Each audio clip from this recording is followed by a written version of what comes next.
Now that you have your new Garmin Instinct 2 GPS watch, we're going to show you how to customize the data screens for your activities. The steps covered in this video will apply to all of the Instinct 2 series watches. Each activity profile has default screens with the most commonly used data fields. You can add to or modify these screens. To begin, press the GPS button to open the Activities and Apps list. Then scroll through the activity list and use the GPS button to select the activity you want to edit. For this video, we'll be using the hike activity. Here you can see the data screens for that activity profile. Press and hold the menu button to open the settings menu.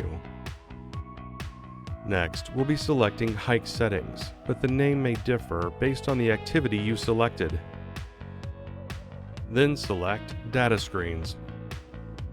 Here, you can scroll through all of the default data screens. Now, select one of the screens you want to adjust.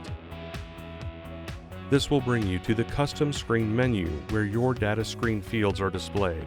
The location of the data field on the screen can be seen in the dial. Select Layout to change how many data fields are shown on the screen. Scroll over the available options and select the one you prefer. Now select the field number that you would like to change.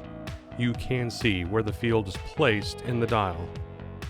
Then select the specific category that you would like to view during the activity.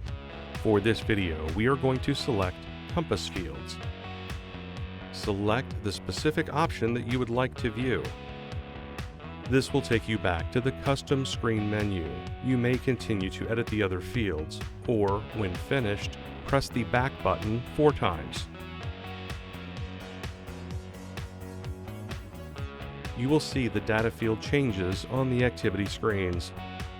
And that's it. Your Garmin Instinct 2 activity data fields are now set up. To learn more about your Instinct 2 watch, please watch our other videos or visit support.garmin.com. Thanks for watching.